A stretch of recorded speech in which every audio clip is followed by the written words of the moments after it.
अगर मैं आपसे पूछूं कि ट्रेड में सबसे ज़्यादा ज़रूरी क्या होता है, ट्रेड करना या ट्रेड नहीं करना?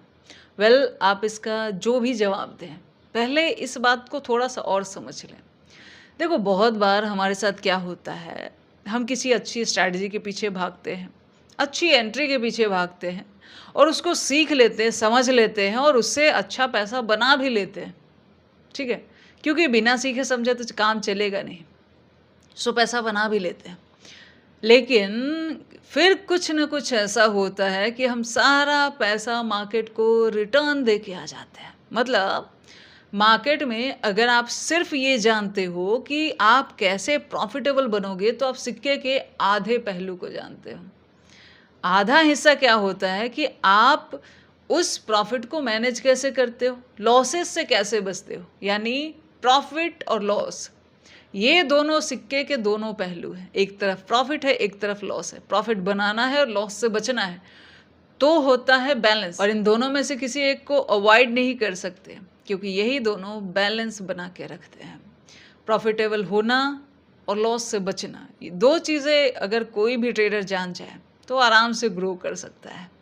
और देखा जाए तो दूसरे हिस्से को बहुत ज़्यादा लोग अवॉइड करके चलते हैं। उन्हें लगता है यार जान जाओ, प्रॉफ़िटेबल हो जाओ, एंट्री समझ जाओ, बहुत है। लेकिन इससे ना आप ज़्यादा दूर तक जा नहीं पाओगे, क्योंकि ये सिर्फ़ एक आधी जानकारी होती है। देखो, समझो बात को, होता क्या है। यहाँ पे क्या होता है, एक सक्सेसफुल ट्रेडर की अगर मैं बात करूँ, तो उसके साथ क्या होता है कि उसका प्रॉफ़िट बना, उसके बाद एक करेक्शन आया, मतलब थोड़े बहुत लॉसेस हुए, ओके, और वापस फिर से प्रॉफ़िट हुआ। तो ये ग्राफ कुछ ऐसा चलने लगा। ये हो गया एक सक्सेसफुल ट्रेडर का ग्राफ, ठीक है। दूसरा ग्राफ चलता है ऐसे ट्रेडर का जो ट्रेडिंग में ज़्यादा कुछ कर नहीं पाते। कारण क्या होता है, वो भी अच्छा खासा प्रॉफिट इतना बना लेते हैं जितना ये ग्राफ दोनों का लगभग बराबर होता है। उसके बाद क्या होता है, ये सिर्फ प्रॉफिट के पीछे भाग रहे हैं, लॉसेस उतना काम किए नहीं है। सो वापस घूम घाम के इनका लॉस इनको वापस यहीं पे ले आके पटक देता है, ठीक है। और फिर से ये उठाएंगे और फिर से ये यहीं आ जाएंगे। तो देखा जाए तो थोड़े टाइम इनको लगता तो है कि ये प्रॉफिटेबल है, लेकिन वापस ये बेस में आके खड़े हो जाते हैं। ये ग्राफ उसका होता है जो ट्रेडर मार्केट में कहीं ना कहीं अटका, एक सर्कल में से घूम रहा है, प्रॉफिट हुआ फिर घूम घाम के जैसे थे। और इसमें आप इन दोनों ग्राफ में एक चीज़ समझोगे कि मैनेज किस चीज़ की हो रही है। दोनों का प्रॉफिट का ग्राफ बन रहा है, यहाँ ही बन रहा है, यहाँ ही बन रहा है, बट लॉस इसको बेस में नहीं आने दिया, ठीक है। लॉस इसको बेस में नहीं आने दिया और लग रहा ग्राफ बना तो वो और ऊपर गया। लेकिन ये वाला ट्रेडर लॉस को बेस तक लेके आया और फिर ग्राफ बना भी तो वहीं गया और फिर से वहीं आ गया, ठीक है। सो प्रॉफिट तो दोनों जान रहे हैं, दोनों में कमी सिर्फ एक चीज़ की हो रही है, वो है कि लॉस के बारे में सक्सेसफुल ट्रेडर जो है या कंसिस्टेंट जो प्रॉफिट बना रहा है, वो लॉस के बारे में भी अच्छे से मैनेज कर रहा है।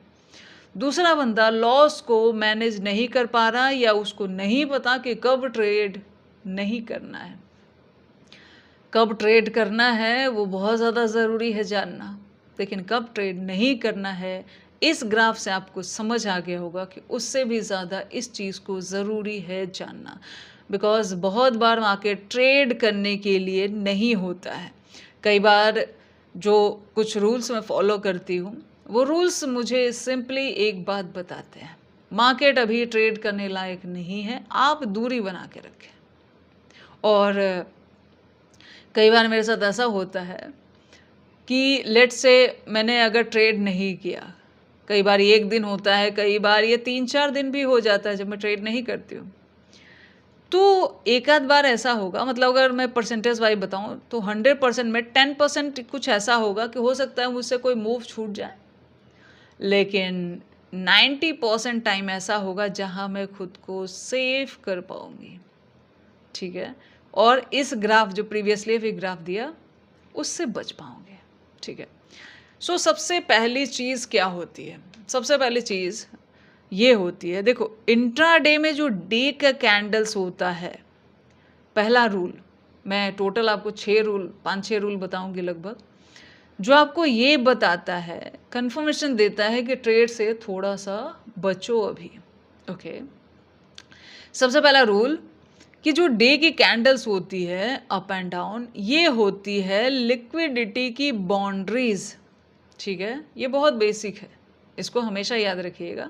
हर कैंडल वैसे लिक्विडिटी की बाउंड्री होती है, लेकिन हर छोटे बड़े कैंडल पे इतना लिक्विडिटी उतना काम नहीं करती है। डे की कैंडल पे पक्का यूज़ करना चाहिए, बहुत बार काम करेगा। कई बार आप पूरा दिन इसकी वजह से बच जाओगे ट्रेड करने से, और देखोगे तो शाम को मार्केट कुछ की ही नहीं होती है। ठीक है, सो होता क्या है, अब देखो मार्केट मूव कैसे करती है। लेट्स से मार्केट इधर से निकली, इस लिक्विडिटी को हिट करती है और यहाँ आती है, ये भी एक अच्छा ट्रेड बनता है। ठीक है, उसके बाद 1 सेकेंड इसको हटाते हैं। दूसरा ट्रेड ऐसे भी बनता है, लिक्विडिटी को हिट किया यहाँ पे, फिर इस तरीके का बनाया, ये भी बहुत अच्छा मोमेंटम होता है, बहुत बढ़िया ट्रेड जाता है।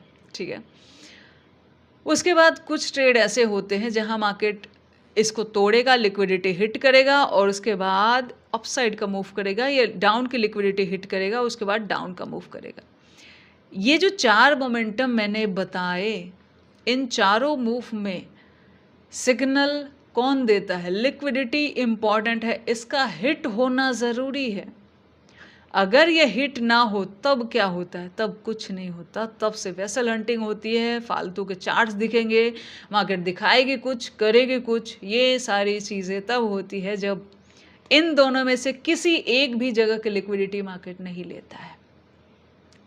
सो अगर इस बीच में मार्केट होती है, वॉलेटिलिटी होगी, एसएल हंटिंग बहुत ज़्यादा होगी, ट्रैपिंग होगी, और मार्केट देखा जाए तो उस समय से बचने के लिए होता है। इसीलिए जब भी डे के कैंडल का यूज़ करते हो, उसका हाई और लो मार्क करके देखो।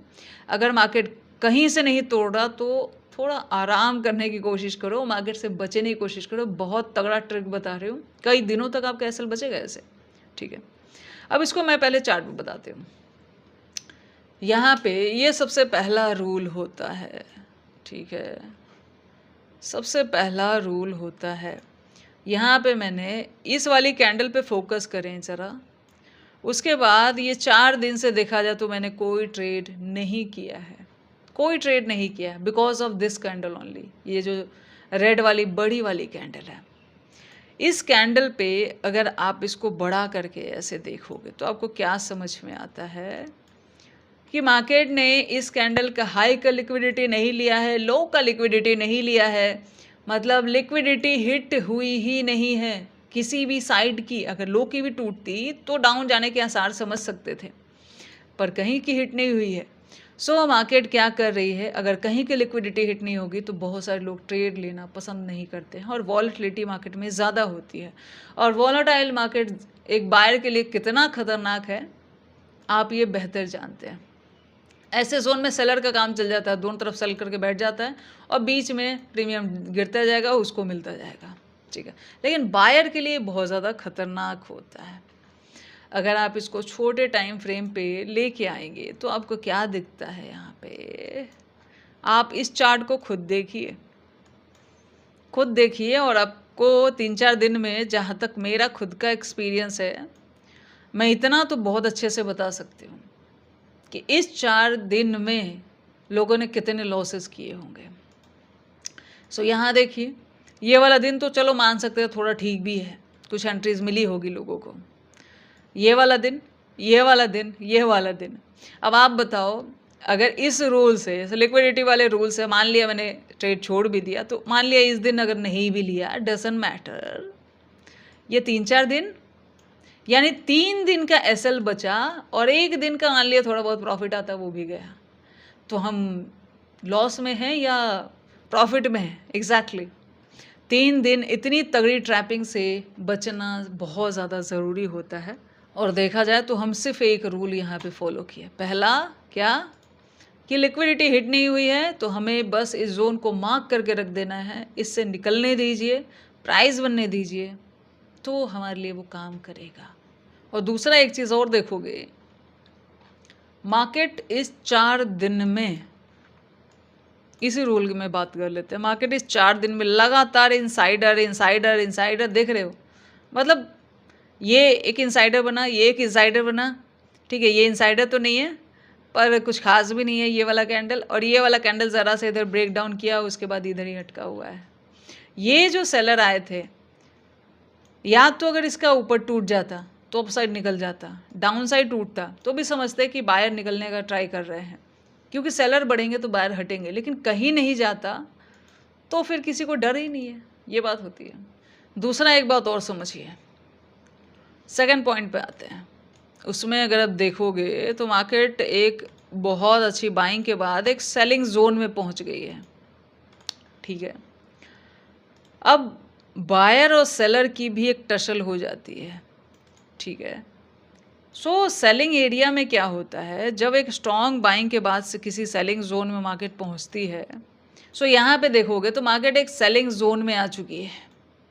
अब सेलिंग जोन में आने के बाद ये बाइंग चल तो रही थी, लेकिन बायर ना थोड़ा सा वेट करते हैं, सुस्ताते हैं, और ये सेलिंग जोन सेलर का इन्विटेशन है और बाइंग स्ट्रॉन्ग दिख रही है, ठीक है। सो ऐसे जोन में ना कुछ लोग अपनी प्रॉफिट बुकिंग करेंगे, कुछ लोग हटेंगे, कुछ लोग रुकते हैं, वेट करने का ट्राई करते हैं। सो उसकी वजह से क्या होता है कि बायर क्या है ना, आप खुद ही सोचो, आप इसको ऐसे समझ सकते हो कि अगर आप मान लिए एक अच्छी प्रॉफिट आपको मिल गया है, तो ऐसे किसी जोन में आप क्या करना पसंद करेंगे? प्रॉफिट निकालना पसंद करेंगे? पसंद ज़रूर करेंगे। बाकी लोग भी ऐसे ही करते हैं, कुछ लोग प्रॉफिट निकाले हैं, कुछ लोग होल्ड किए हैं, मार्केट थोड़ा सा पॉज ली है, ऐसा ही इस जोन में हुआ है। और सेलर इसलिए नहीं आ रहे क्योंकि ऑलरेडी एक बाइंग आई है, तो सेलर तुरंत ट्राई नहीं करते हैं।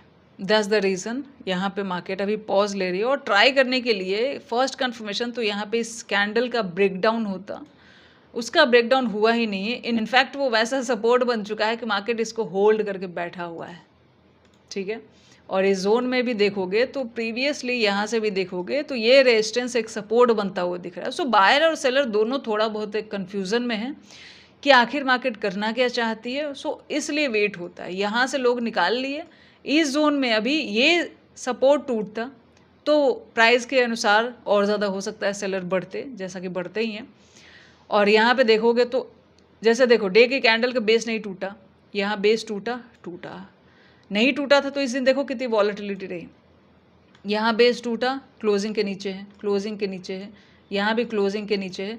सो मल्टीपल टाइम देखोगे तो सेलिंग इसलिए आती है कि मार्केट जो है नेक्स्ट कैंडल जो डे वाली होती है, प्रीवियसली डे की कैंडल का जो क्लोजिंग होता है डाउन का, उसको हिट करती है, उसको तोड़ती है। यहाँ कुछ ऐसा दिखा नहीं। सो ये सेलिंग जोन एक तो एक्टिव नहीं हुआ, दूसरा बाइंग आ रही थी, इसलिए भी सेलर जल्दी अभी ट्राई करना पसंद नहीं कर रहे हैं, और ये सिग्नल्स हमें कैंडल्स पे ही मिल रहा है। तीसरा पॉइंट ये होता है कि एक बिग मूव जब भी मार्केट में हो जाता है तो मार्केट एक पॉज लेती है, ठीक है, पॉज लेती है। सेलिंग आ नहीं रही क्योंकि इसका बेस टूटा नहीं, मार्केट एकदम बढ़ती नहीं जाती है। फिर यहाँ पे क्या होता है ना, पॉज इसलिए होता है कि कुछ लोग प्रॉफिट बुकिंग किए, कुछ लोग ये डिसाइड नहीं कर पा रहे कि अभी वो किस डायरेक्शन का ट्रेड लें, जिनको ज़्यादा पैसे लगाना है, क्योंकि वो डायरेक्शनल लेना पसंद करते हैं। सो इस चक्कर में एक कन्फ्यूज़न क्रिएट हो जाता है, और सेलिंग जोन आ गया तो सेलिंग जोन में भी ये नहीं टूटा तो सेलर भी ढंग से नहीं आ रहे। सो एक कन्फ्यूज़न हो जाता है। दूसरा ये भी समझिए कि कुछ ऐसे समझ सकते हैं कि जैसे कुछ दूर चलने के बाद हम जब थक जाते हैं, सिमिलर चीज़ मार्केट में होता है। कुछ दूर चलने के बाद मार्केट भी थकती है तो वो थोड़ा आराम कर रही है, और ये हमेशा होता है। थोड़ा सा मार्केट पॉज लेती है, दैन वो फिर अपना डायरेक्शन डिसाइड करती है कि कहाँ उसको जाना है। अभी देखा जाए तो सेलिंग तो दिख नहीं रही, बाकी फिर भी बाइंग के लिए भी कुछ कंफर्मेशन चाहिए। जैसे अगर कम से कम इस कैंडल के हाई के ऊपर निकले और प्राइस बनाए, दैन कुछ हो सकता है, वैसे ही मार्केट फिर मूव करती है। नेक्स्ट पॉइंट की बात करें तो सिंपल है कि जब भी मार्केट में एक अच्छी खासी बाइंग आ जाती है तो सेलर डरते हैं सेलिंग करने से। कारण ये होता है, सबसे तगड़ा कारण ये होता है कि उनको नहीं पता कि बायर किस स्ट्रेंथ में है, कितना स्टैमिना है उनमें, वो मार्केट को कहाँ तक लेके जाना चाहते हैं। इस डर से सेलर फिर एंट्री जल्दी लेते नहीं हैं, और कुछ लोग जो लिए थे उनको भी मार्केट ने हटाने का ट्राई किया है, जैसा कि मैं यहाँ पे दिखा देती हूँ आपको। सो इसलिए फिर और ज़्यादा सेलर आ नहीं पाए हैं। उसका कारण देखिए क्या हुआ। इस जोन में जो सेलर आए थे यहाँ पे देखो, इस कैंडल को देख के जो लोग सेलिंग में आए थे, मार्केट ने गैप अप करके सबका एसएल हिट कर दिया, सबको हटा दिया। अब नए सेलर ने इसके टूटने का इंतज़ार करेंगे, क्योंकि ऑलरेडी यहाँ जो लिए उनका एसएल एक जा चुका है, और सेलर और ज़्यादा बढ़ते हैं और पुराने टिकते हैं तो सेलिंग आती है। सो मार्केट ने एक को हटा दिया है और उसके बाद इस जोन को तोड़ भी नहीं रही। सो सेलर जल्दी सेल करना अभी पसंद नहीं कर रहे हैं, क्योंकि चार्ट उनको अलाउ नहीं कर रहा और प्रीवियसली जिन्होंने लिया था उनका सेल जा चुका है। लास्ट पॉइंट की अगर बात करें तो देखो, मार्केट ना कहीं से भी इजी नहीं होता। आपको जो चीज़ें इजी दिखती हैं वो इतनी इजी होती नहीं है एग्जैक्टली। अभी देखो, मार्केट जिस जोन में खड़ा है ना, इसको अगर मैं इस तरीके से ड्रॉ करूं तो आपको क्या समझ में आता है कि ये एक सेलिंग जोन में है, ठीक है। और यहाँ से देखा जाए तो कंटिन्यूसली 1 से 2 दिन, कभी 3 दिन, कभी 4 दिन सेलिंग आई। ये वाली तो बड़ी अच्छी आई थी, बाकी भी अच्छी ही सेलिंग है। सो इस थॉट से अगर मैं देखूं तो ये दिखता है कि यार यहाँ सेल करो, बाइंग आ चुकी है, सेलिंग आ सकती है, बहुत अच्छी, ठीक है। लेकिन मार्केट साइकोलॉजी क्या कहती है कि जो चीज़ जितनी ईजी दिखती है वो होती नहीं है। यहाँ हमारे अगेंस्ट में बिग इंस्टीट्यूशंस करे हैं, वो इतने आसानी से आपको पैसा बनाने नहीं देंगे। सो जितना ईजी मार्केट को लेके चलोगे उतना ज़्यादा हार्ड हो जाती। ईजी मनी की तरफ मत देखो, ये सबको दिख रहा है कि यहाँ से सेलिंग आई है, सब वही ट्राई कर रहे होंगे। हर रेड पे उनको लग रहा होगा कि बड़ी सेलिंग आएगी, वो सेल करने का ट्राई कर रहे होंगे, बिना ये सोचे समझे कि ऑलरेडी 2-3 बार यहाँ से बन चुका है। सो ठीक है, अगर मान लिया आगे बनेगा भी तो कुछ प्राइजेस में ज़्यादा कन्फर्मेशन ढूंढने की कोशिश करो। जब ऐसा ईजी मार्केट दिखे तो कैंडल्स को वैसा बताने तो दो। कैंडल एक जोन में अटकी पड़ी है, फिर किस बेस पे हम सेल कर रहे हैं। सो ये समझिए कि एक चीज़ जब बार बार होती है तो वो चीज़ ऐसा नहीं कि होती ही रहती है, और अगर उसको होना भी है तो उसके लिए फिर और ज़्यादा कंफर्मेशन चाहिए जो कैंडल्स कहीं से भी नहीं दे रही। सो मार्केट में इजी मनी कहीं से भी नहीं होता है। बाकी और भी मल्टीपल कंफर्मेशन ले सकते हैं। मैं तो इतना इस ट्रेड में देखा जाए तो मैंने बचने के लिए इतना ही किया था, और मुझे लगता है कि मैंने अच्छा डिसीजन लिया 3-4 दिन। देखो, ट्रेडिंग में प्रॉफिट एंड लॉस कुछ ऐसा ही है जैसे एक आपने कभी लड़ाई देखी है, जो पुराने जो तलवारों से लड़ते थे, एक हाथ में तलवार रहती थी तो दूसरे हाथ में ढाल रहती है, और दोनों उस जो मतलब लड़ रहा होता है उसकी सेफ्टी के लिए बहुत ज़्यादा ज़रूरी होता है। ठीक वैसे ही प्रॉफिट एंड लॉस ट्रेडिंग में काम करता है। So all the best, thank you.